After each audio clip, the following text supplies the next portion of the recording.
We're on. All right. Cheers, Mario. Hey, cheers. Big years.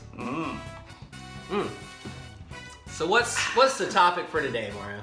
Weird, yet still enjoyable, licensed video games from the Xbox PS2 generation. Generation 6.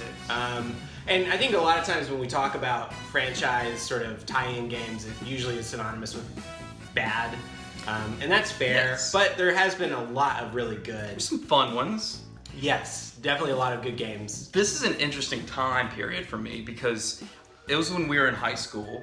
Yeah. And I was kind of getting out of video games at that time. I was into other things like music and movies. And so I was only buying, I wasn't looking at any reviews. I was only buying games that I knew, Trusting which your gut. were licensed games. Yeah. You know, I mean, it's like Jackass, you know, like Gotta get that. the Da Vinci Code, like that's a game.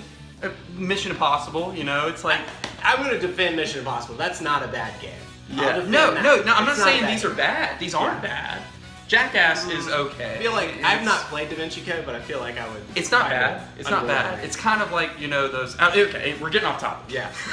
So, yes, there's a lot, and that's the ones I would buy. And with the modern GameStop, it just was like a new thing, and it was yeah. like I'm going to go there and get some used games, and these ones were cheaper, and I didn't have that much money then. You know, high school. Yeah, yeah. Well, and like for me, I would do the opposite. But now the longer you sort of research, the more you do learn. Like, oh, okay, well, that's a pretty decent game. If you see it for cheap, pick it up. So, yeah, there's a lot to parse through. Why don't you start us off with one of your top 11? Well, My top five. Your yeah, top 5. and we'll round up. So my number 5 is actually the Lord of the Rings Fellowship of the Ring game, which came out when the Two Towers came out. Yeah, the movie. I remember this game. And yeah, and it wasn't tied into the movie. They didn't have the rights, so the rights were for the movie was the Two Towers game. Yeah. Came out same time, but this game was really unique because it's based on the books. It's got characters that were only in the books. It's got some hilarious moments. It's really a cheesy game, but it was really interesting because it's the only time you get to just freely roam the Shire in a video game. Yeah. And I don't know I know they've made a lot of Lord of the Rings games, but it might be the only one you can ever do that. Especially as Frodo.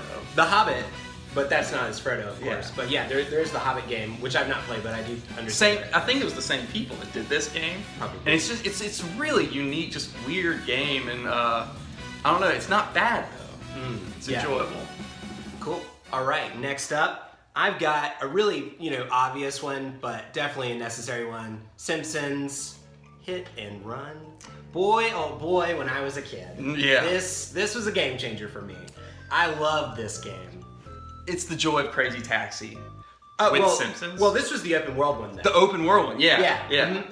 The other Grand one's Theft called- Auto. would Yeah, use GTA, exactly. It was a GTA clone. But they actually used all the driving from the Crazy Taxi clone called Road Rage? Road Rage, maybe? Yeah, I can't remember offhand. They had a few. Yeah, but anyway, I love that game so much, and I've actually played it multiple times since, and it still holds up. The writing's good. Getting to hang out in the world of the Springfield, Simpsons. I mean, you can't. You can't put a price tag on Yeah, that. Period. yeah. So if you find it for relatively cheap, it has really volatile prices. So Yeah. make sure that you're not paying too much money.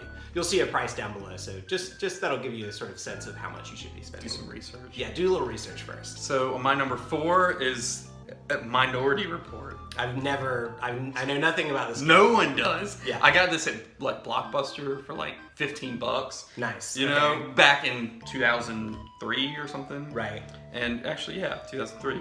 And Okay, it's got the receipt there. it's an awesome. I remember really liking it because Right. it's ridiculous. It came out when the movie came out, but there's no tie-in. It's more closely tied to like the books and stuff, but it's What's the gameplay like? it's like it's hard to describe. You just like go around.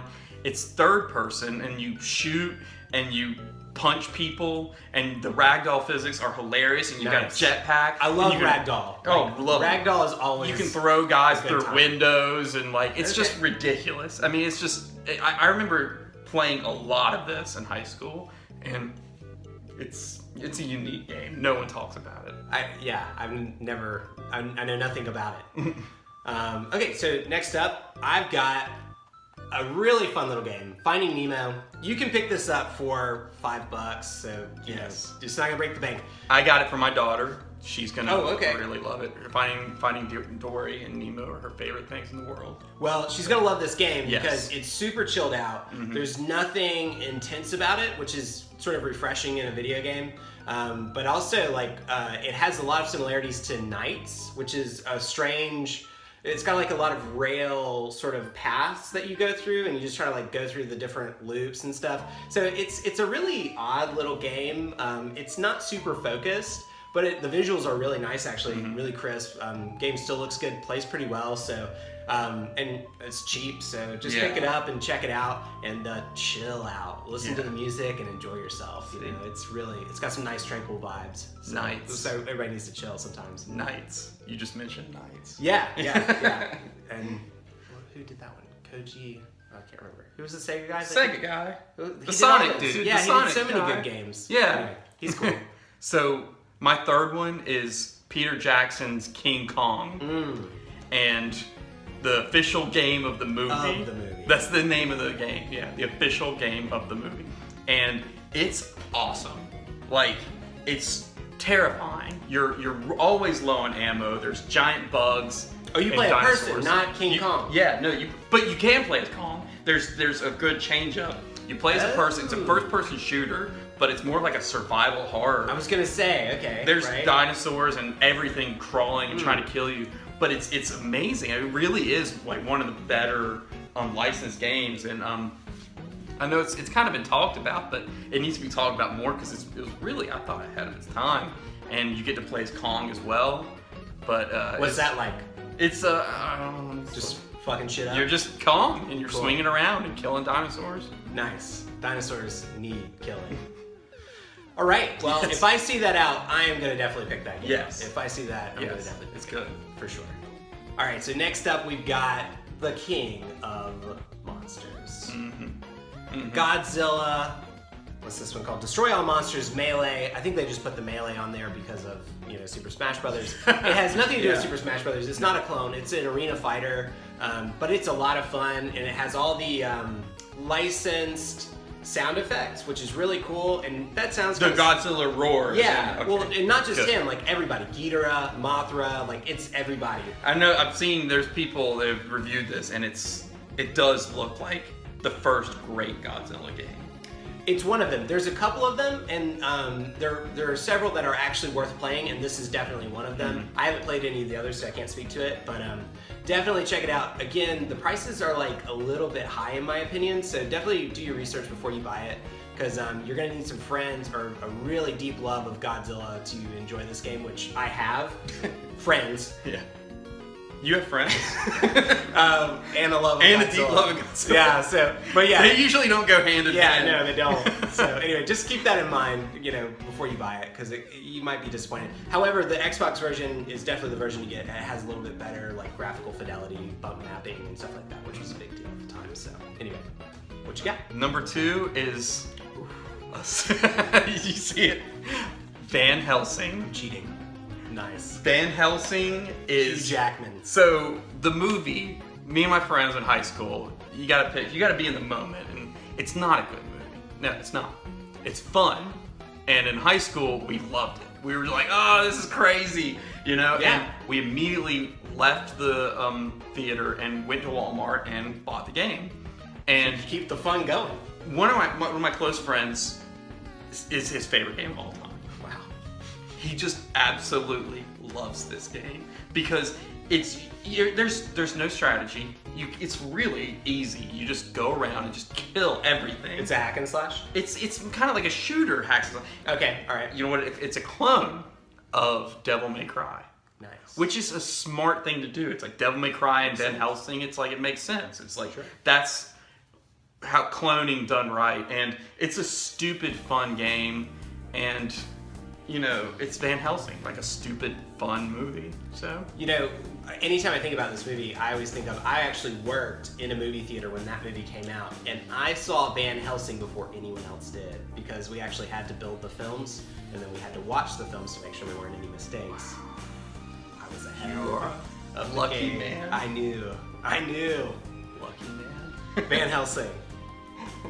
All right, so next up, no secret around here, Futurama is my jam, and this game is great. If you ever get a chance, this thing is quite pricey though, so again, make sure that you know what you want first. But it is definitely worth a buy. I believe it was season 3 when it came out, so it's that era of humor, because Futurama kind of has different stages of humor, and I think that it was definitely at the height of funny for that show, and it's all the same original voice actors, writers, etc. You're just playing a Futurama game, so definitely a great franchise game, and I think it's cool too because I've seen every episode of Futurama, and I had never played this game, so it was like the last nugget of undiscovered Futurama for me. So that was really cool too. I remember, when the show was canceled, and this game price shot up because people, it started growing. Everyone started getting into it a lot more. Yeah, I mean, it's got a huge fan base now, but the price kept going up, and so it's kind of like a unique game in that it's more of the classic series, you know. Yeah, well, and it's not insanely expensive. You'll see the prices at the bottom, but I mean, you just definitely want to make sure that you research before you buy it, because you know, if you're not a big fan, it's kind of a silly little game. Yeah. So you got to know why you're buying it first, I guess. So my number 1 is actually one of my favorite games of all time, and it's Indiana Jones and the Emperor's Tomb. And I've never played that. It's Tomb Raider, which as it should be. I mean, it's Indiana Jones, but it's so much more. It's a really long game. It's got a ton of things to do.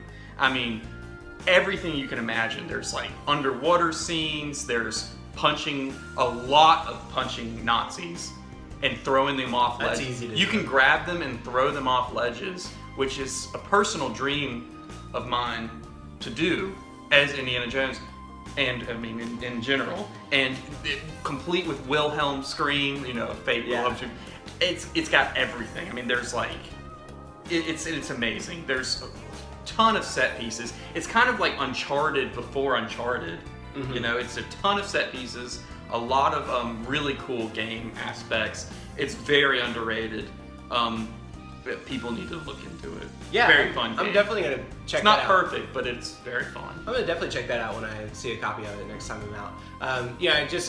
One thing you just said just now, I think is sort of a really good point, which is that a lot of these games allow you to play the character that you already know and love, which is really cool. Like, I would love to have a really good Back to the Future game. Like, how cool would that be? And not like, I know Telltale did their series, but like that you actually got to play Marty McFly. Move around and actually so be cool. him. This is the closest you can be to Indiana Jones. And every boy wants to be Indiana Jones. Absolutely. Period. Because he's awesome. There was a good Back to the Future game that was only in Japan on Super Nintendo. Okay, yes, but that's Modern a little 3D, different. Yeah. Modern 3D, Yeah. they should totally do that. That would be cool. They should do that with a lot of franchises, actually. Yeah, that would be really cool, though. All right. That'll be a list for another time. Another day, another Pee-wee's dollar. Playhouse. Next up, I've got a really weird one, and I don't think anyone would actually think of this game, and it's Nightmare Before Christmas, Oogie's Revenge. Yeah, and I've heard of this game. It's honestly better than it should be. The Capcom did the programming for it, I guess. It's a Capcom game, but not really. But a lot of the combat is actually pretty good, pretty fun. The only downfall of this game is that the music is recycled from the movie. So, and what I mean by that is... That's a bad thing? All the time, though. All the time. So there's no atmospheric music to accompany like the moments where you're really in Halloween Town or whatever. It's all the time, right? So anyway, that would be my one caveat about They got the rights and they were like, let's use it. Let's not worry about Let's not waste this. Let's use it as much as we can. Yeah, so that gets a little old. It plays pretty well though, and it's a lot of fun. And again, you know, if you're a fan of Nightmare Before Christmas, this is a must play. I mean, it feels like, honestly, it feels like, you know, when you're playing Kingdom Hearts and you're in Halloween Town, it just feels like a whole game like that. It's unique because it's what a movie to have. I mean, there's so much fan base and there's so much hype around the movie that to have something else tied into the movie that you can actually watch or play, it's amazing. You know, there's stuff like that, and if it's not bad, that's even better. Yeah, and ironically, or I don't know if it's ironically or not, but Devil May Cry 4 actually has some of the same gameplay components as this game. So that's a really interesting little aspect about this, is that the whip actually reappears, that Jack uses, actually reappears in DMC4. So anyway, I mean, not saying that this is like the most well-balanced fighting game ever, or excuse me, action game ever, but it is pretty good, and it did serve for inspiration, so check it out. Okay, so what's... All right, I think we're to our coin toss. Yeah. Bam. Tails. All right. I always go with Tails. Miles per hour. And it's Tails again. I think you have won every single one. Coin toss. That's okay. Yeah. I just really quickly, I specifically told Mario not to talk about Spider-Man 2. That was the only off-limits one, because we've talked about it multiple times. It's done. But this is a good game. Check it out. Brian Michael Bendis did the script for this game. A lot of fun. You know, definitely check it out. It's super affordable, and it was released on every platform. What's your... Ooh, okay, yes. All right, I know what this is, and it is definitely on the list. Hulk, Ultimate Destruction. That's the best Hulk game. It's like, superheroes should be made into video games so easily, and yet... We don't get them. We don't get them. Very rarely. I mean, we can't even talk about Batman because the Arkham games are some of the best games of all time. Right. That's a very rare exception. But how do you not make a great Hulk game? Ultimate Destruction is really close. The controlling of Hulk is amazing. Right. The game itself, it gets a little repetitive. It gets old quick. But playing as Hulk, I mean, it's like amazing. And they need to have more of that. Well, if memory serves, that was the same developers who went on to do Prototype. I think so. Yep. Yeah. So that, if memory serves, I might be incorrect. I'll fact check myself later. But yeah, so that's a really interesting game too, as a piece of historical note, is that, you know, all the wall running, because he can wall run and all that stuff. And yeah, I'm pretty sure that's the same company. And yeah, that's on my list for sure to pick up. It looks great, and I'm a big Hulk fan. I think Hulk is one of the most underrated characters in the Marvel Universe. Yeah, I mean, there's a lot like that we had fun in high school that don't hold up. Terminator 3, you know, Enter the Matrix. Everyone remembers that. I bought that the day it came out, and because I didn't read reviews, you know. Right. But I enjoyed it for its time, and I never played it again. Batman Begins.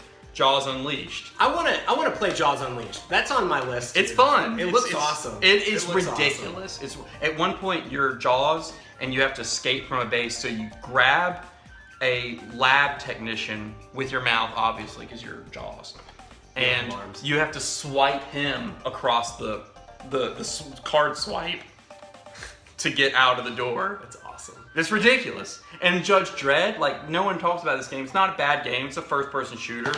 Like, there needs to be... Never even seen Judge Dredd. I mean, he's a great character. And, he is the law. Yeah. Yes, he is. He is the law. So, yeah. There's a lot of these games. I mean, Wolverine's Revenge. Yeah, you know, right. They're not bad games. They're not perfect, and they don't age well. All the Bond games on PS2 were good. You know? Yeah. Nightfire was really fun. Yep. So there's a lot. Yeah, so what are some of your favorite franchise games? And let us know in the comments below. Thank you for watching. Zach. I'm Morrow. Cheers.